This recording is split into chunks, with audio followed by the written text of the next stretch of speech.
name is Zurlia. I'm the founder of Emaan, and we started in 2004. We started with very small shop down here in Coburg, and then Alhamdulillah with the support of the community and our suppliers and the family especially, we are growing very well, and now we have a bigger shop in Coburg. And I'm Anisa. I'm Zurlia's daughter, and I direct the business with Mum.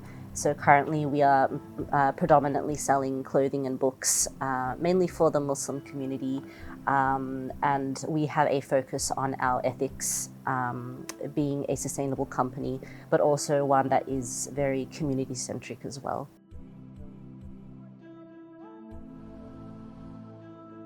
We focus on the value, and also, like you said, it's benefiting the community, and also at the same time, giving us satisfaction as a business owner. We're not just doing business to get profit, but more than that, it is what make us happy and make us doing what we are doing. I personally think that all Muslims, whether you have a business or not, should have a vision for yourself, something grand, something that transcends time. And so for me, the idea of a world with Emaan, it's just a play on the business name to mean that us as Muslims should benefit society. So a world with Emaan should mean one with peace and harmony, and where we are custodians of the environment too. And so for us, without the values and ethics, it's very easy as a business to just sort of go with the flow, go with whichever way the wind takes you. But as Muslims, I think you really need to be have strong yaqeen in what you're doing and conviction in what is important to you as a Muslim, and also what brings you closer to Allah, because at the end of the day, that's what is most important to us, not just as business owners, but as Muslims. And so the idea of wearing your values, it's this idea that because we sell clothes, what we wear should embody our values of being ethically sustainable. So for example, we choose to only design things that are classic and timeless, that transcend fast fashion trends and whatnot. We also focus on the quality, so we try to make sure that our products are of the highest quality so that it's something that you can invest in, that you can wear again and again. And even with the books, we like to curate them very specifically in order to help Muslims understand themselves in a holistic sense. So we don't just sell the traditional books of seerah or tafsir, we also sell books on the environment, or intimacy in relations, or health and activism and history. So when we combine all this, it just means that we're able to live in the biggest sense of the word as Muslims, not just in our individual lives, but also in the community and in our work as well. And I feel like every Muslim should be like that. It doesn't matter what their profession is. It's not something that we separate. In the secular world, that's what people do, where they sometimes separate their values and their beliefs from their work when they step inside to their work. But for us, it all comes together.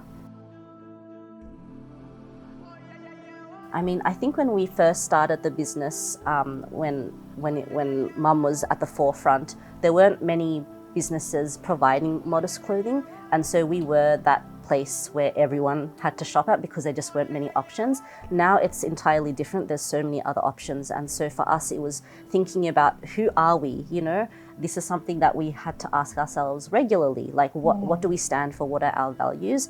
And when you stick to that, it becomes clear what you want to sell and what you don't want to sell, and the people that gravitate to your products will come, and the ones that don't, it's okay. You can't be something for everyone. You have to figure out your niche. We also remind ourselves that Allah is Ar-Razaq, He is the provider. And so when you have that certainty in your heart that what will reach you in terms of your provision as a business, it's very easy to just stick to your values. And people gravitate to that when they see someone or a company that really don't compromise on what they believe in.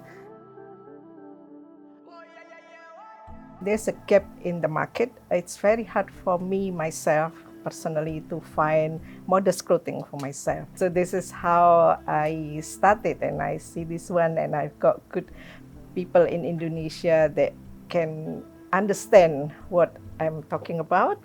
So yeah, so we have something modest but also nice. So they don't want to see, okay, when you walk from a distance, oh, I know you must be from this country. So they want to be blending in the society, but in the different form, of course, like a modestly clothes. I think it needed to evolve. I'm very like vision oriented.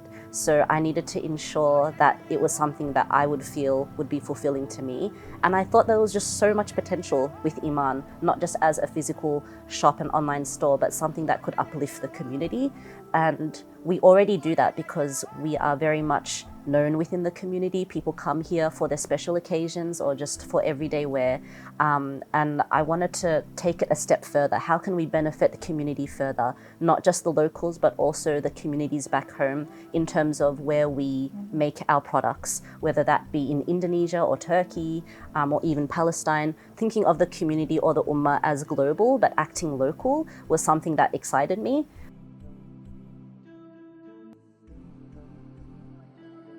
First time I heard when Anisa came, and then on the dining table she spread out the paper and everything. But slowly I said, look, I can't be here forever.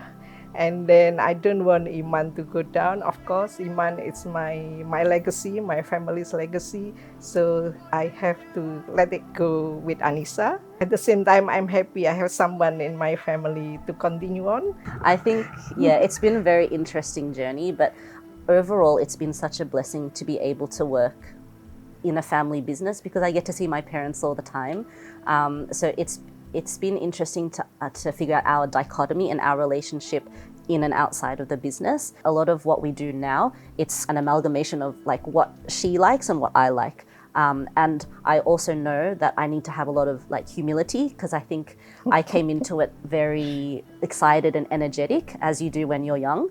But Mum is sort of like the nice, like she reels me in and reins me in a good way, to say that, you know, you need to just relax a bit and like let's think it through. So we have definitely different personalities as well, but it's good to bring like the traditional values that Mum started with like new innovative ideas. I think it's actually a really good like symbiotic relationship that we have, and it shows in Emaan because we have customers from her time that still see Emaan and it's still the same to them and they like that. But then they also see that there's new things, new ideas, new books, products, things that we do within the community that is new to them and fresh to them, and that sort of brings in the younger crowd as well.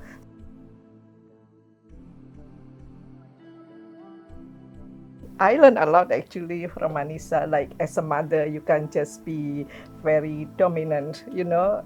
Yeah, I think young people, they have a lot of ideas. I mean, go back to me, I'm like, you know, I run business with very traditional way. And now it's not the time anymore, so we have to evolve, and then you have to see, and a lot of things come up from the younger generation. So I have to appreciate and respect that one. My mum is the hardest working person I know. Even outside of Emaan, like I've seen how much she's done since she migrated to Australia, in terms of our family as well. And so I take a lot of my strength from Mum. When I'm feeling a bit lazy or like not disciplined enough to work on the business, I just remember all the sacrifices that my mum and dad had made in establishing themselves here in Melbourne, Australia, and then opening up the business as well. Also, there's certain things that just are timeless and don't change. So for example, she's really good at understanding the fabric. It's something that you have to train with your eye for like many decades, and I don't have that eye. So when I'm looking at material, I can't necessarily tell what's good quality or the stitching or the features of it. So that's something that only Mum can do because it's something that she has worked up with time and experience, and that's something that I really value as well.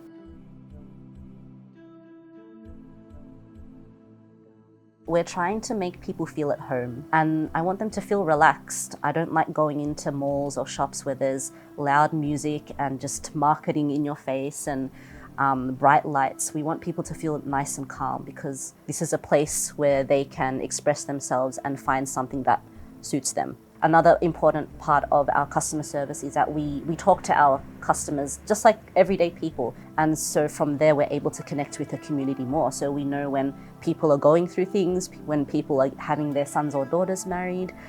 We build connections through that. And that's why we have such a loyal fan base, because when people come here, they're just like, oh, we're just talking to Sister Zurlia or Anisa. We're not just coming into like one of those big companies where there's like very little human interaction, because at the end of the day, like that's what keeps our hearts alive. We have a few non-Muslims coming here actually, so they just want to know. They don't necessarily want to buy, just want to see what we have, our books and clothes, and they ask about Islam sometimes. And we have a few people accepted Islam from coming to this shop a few times, and they keep asking questions. That's why we also train our staffs to understand Islam as well. We also have events, so we're starting to do more book club events, or if there's speakers coming in, a place for people to gather, talk about ideas. And so I'm actually really interested for the future of Emaan to see maybe this will evolve into like its third iteration, where it's not just a shop, but maybe it's more of a community space as well. So that's to come. Yeah.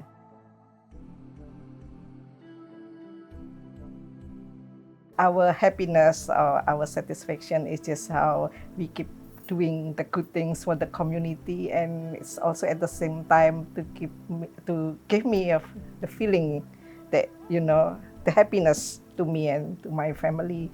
And I keep saying that this is our legacy, what we can do. And yeah, we have to keep doing it regardless. I think when Mum first started, you know, she realized that there was a need for the community, and so her motivation was just to benefit those around her. And from when you do something for the sake of Allah, when you do something good, Allah will always provide for you. Allah will always bless it and put barakah in the business. And I think that's why it grew, because we weren't starting from the mindset of how to make money. We were starting with the mindset of how do we benefit people. And so I've learned a lot from that too, because we, you know, we're a working class family growing up. And I learned, you know, early on that money really isn't everything. And it's just the means to a greater goal, which is to be happy and to be close to Allah and find fulfillment in life. And so what we're always asking ourselves is not what is more, because that's often a question in businesses where people are telling us, why don't you open more stores? Why don't you expand? And it's like, we could do that. But at the same time, we are very happy with where we are. So the question is not what is more, what is next. Our question is what is enough? What gives us fulfillment? What makes us happy? What makes us content? And I think that is a very underrated word when it comes to business or just our understanding of success. Contentment is something that money can't buy. So we really have to stay focused. And it's something we literally have to renew our intentions daily in order to stick to what is important to us and what is important to Allah and our akhirah. Yeah, also for me, someone who hasn't got any background in accounting or business or things, sometimes people asking, what is your target for next year? What is your, you know? And I say, oh, what's the question? I don't know. What is the goal for next month? How much you have to earn? How much you know? This very difficult question. So I know what I'm doing. So that kind of We things. play to our strengths. Yeah. So I'm a very idealistic person. Mum has, you know, really great perseverance, and she just knows how to keep going and going. And then we have people in our team, it's not just us two, we have people in our team who deal with the financial side. And so we try to marry the two, where it's like we need to be practical about our business, understand the sales and revenue, but at the same time we never lose track of our ideals and our dreams and visions for Emaan. And so we just marry the two together.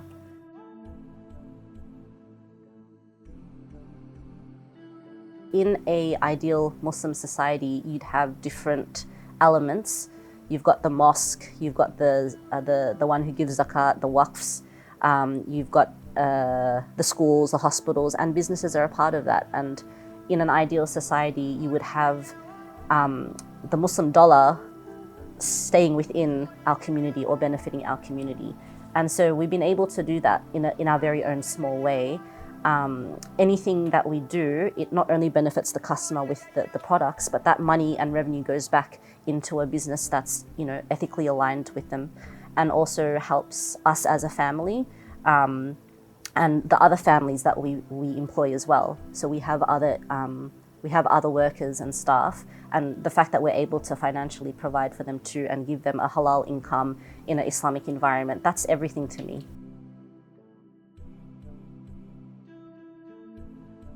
I learned from my own brother. He's got a similar business in Indonesia. So for him, he said to me, well, a very big business actually now. He said that if you wait until the end of the financial year or anything, it seems so big. So he gave me the idea of you start it weekly, you put aside what it's supposed to be for Zakat, and then keep it in the separate account, and then you can see it. So you don't feel hard at the end of the financial year that, oh, you have to pay this much of Zakat. The idea of Zakat and Sadaqah is also central to our business model because we also give a portion of our revenue to charity. And that also means that not only do we get the reward, but that means the customer also gets the reward because it's their money that's coming through and we're putting a portion of that aside. For Zakat, in general, I feel like it's part of the structure that Islam has given us to ensure that everyone is taken care of. And it's a really empowering thing to be able to do that as a business, as a place where you can make revenue and give back to the community. Supporting the community can come in many forms. So it's not just giving wealth, but it's also employing people. It's also selling their products. Yeah, there's just so many ways that you can uplift the community. And Zakat is like a main pillar of that.